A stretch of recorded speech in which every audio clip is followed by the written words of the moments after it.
Nina maswali kama mawili hivi, lakini swali la kwanza ni muendelezo wa swali la ndugu yangu hapa. Ingia katika specific, Mheshimiwa Ali Hapi, umegusia baadhi ya maradhi ambayo serikali ikiwa itaenda kuapishwa tena ndani ya siku 100 itaenda kutilia mkazo kwa ajili ya kuyafanyia kazi.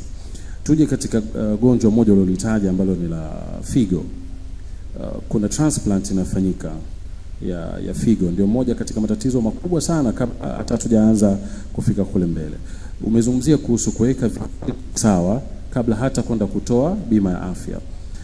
Unamwambia nini mwananchi wa kawaida kule chini ambaye hivi sasa kulingana na lifestyle watu wengi wanaugua maradhi ya figo, kwamba bwana tunataka kufanya transplant ya figo kwa bure kabisa, au ndio kile alichokisema mdogo wangu hapa kwamba bwana kutakuwa na maradhi fulani ukifika stage fulani maana ni figo hiyo, lakini transplant hatufanyi ila dawa utapata. Asante. Kuhusu transplant, kwanza ni jambo ambalo tunaweza kulizungumza kwenye muktadha wa huduma. Lakini transplant lazima kuwe na dona anayetoa hiyo figo, ambayo kazi hii serikali haiwezi, hatuna benki ya figo. Lakini kwa maana ya service ya kimatibabu kwamba unaye mtu na vipimo vimekubali vitahitaji kupewa figo, hili linawezekana katika hayo ambayo tumekwisha kuyaeleza. Lakini katika kujenga taifa imara na lenye afya, lazima pia tujikite katika kusisitiza watu wetu watunze afya. Tutunze afya zetu na kuacha tabia zile hatarishi ambazo zinaweza zikatufikisha katika hatua hiyo. Lakini kwa maana ya kujipanga kwenye matibabu ya figo kuanzia dialysis na huduma nyinginezo, serikali imejipanga na hatutanii. Tunamaanisha kwamba within 100 days, sababu lazima mfanye tathmini ya kiuchumi kwamba gharama za matibabu ya figo kansa ni kiasi gani, uchumi wetu unaweza kwa kiwango gani kufinance hizo gharama, na package ya bima ya afya itakuwaje. Kwa hiyo ni jambo tumelifanyia kazi kwa kina, na serikali ya awamu ya 6 kupitia wataalamu wao kina Profesa Kitila na wachumi wamefanya kazi na wamekuja na ushauri kwamba yes, tunadhani kwa hapa tulipofika tunaweza kutekeleza jambo hili vizuri bila wasiwasi wowote. Na swali langu la pili ambalo ningeomba Mheshimiwa Ali Hapi ataanza kulijibu, alafu mgombea wetu pale naye ataweza kulizungumzia.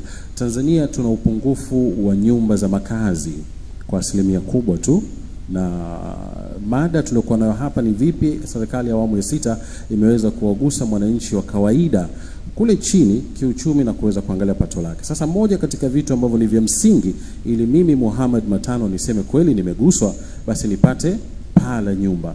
Hili serikali ya awamu ya 6 inajipanga vipi kuhakikisha kwamba hawa takriban watu milioni 3 wanaenda kupata hayo makazi ndani the next 100 days baada ya uchaguzi? Lakini vile vile mheshimiwa mgombea pale, utapokwenda utakutana na watu katika jimbo lako, sijui vipi ilani ya chama chako inazungumzia nini kuhusiana na swala kama hili? Asante.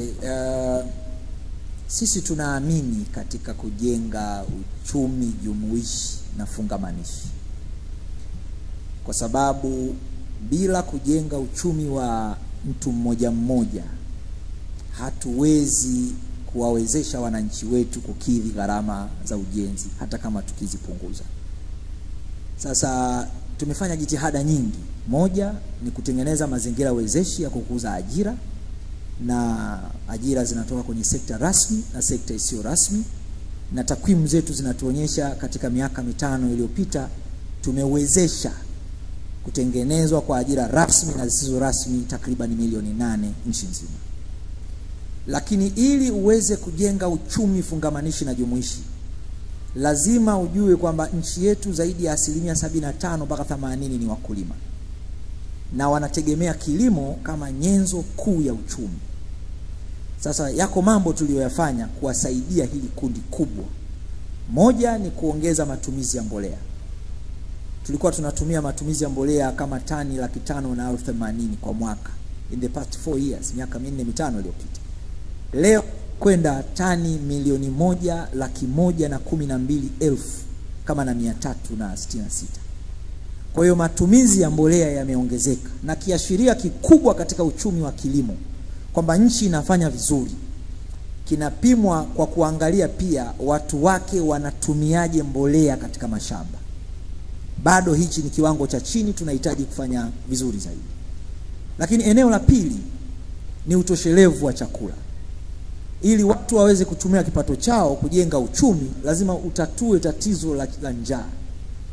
Tumetoka kwenye 112% kwenye utoshelevu wa chakula, tumekwenda kwenye 118.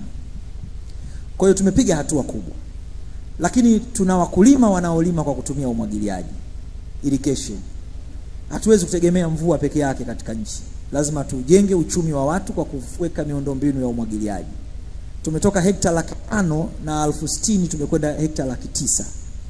Na bado tunataka kupiga hatua kubwa zaidi kufikia hekta nyingi zaidi. Lakini tumetengeneza mazingira mengi, masoko, tumejenga masoko makubwa, masoko madogo, tumetoa mikopo zaidi ya bilioni 230 kwa vijana, kina mama pamoja na watu wenye ulemavu.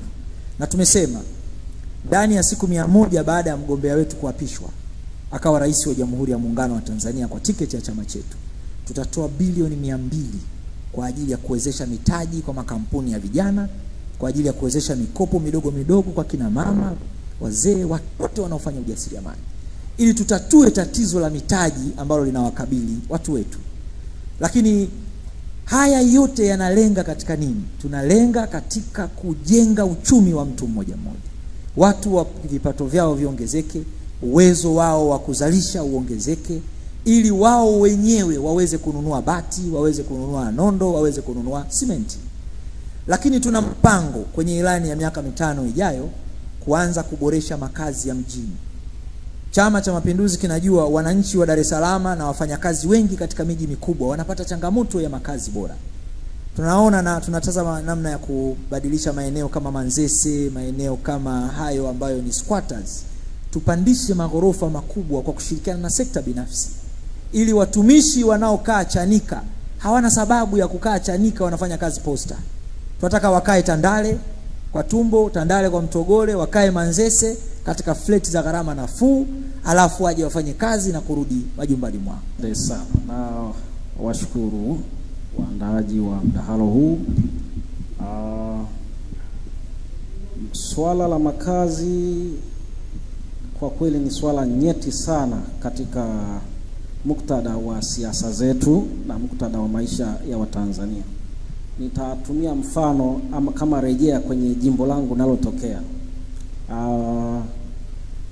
Kuna issue inayoitwa ya gharama za ujenzi, limekuwa tatizo kubwa. Mwaka baada ya mwaka gharama za ujenzi zinaongezeka. Nyumba uliojenga milioni 30 mwaka 2015, nyumba ile ile ukiletewa leo uijenge utaijenga kwa milioni 90. Na kipato cha mwananchi aliyejenga nyumba ya milioni 35 mwaka 2015 hakijaongezeka. Kwa hiyo kuna tatizo kati ya kipato cha mtu mmoja mmoja na gharama ya maisha kwa ujumla. Na hili naweza kudeclare wazi kwamba mtani wangu hali happy, chama chako kimeshindwa kuleta sera thabiti ya kusaidia maisha ya Watanzania katika sehemu ya gharama ya maisha. Nitatoa mfano mmoja. Ubao wa kujengea nyumba wa kupaulia unatoka pale Mufindi Sauhili.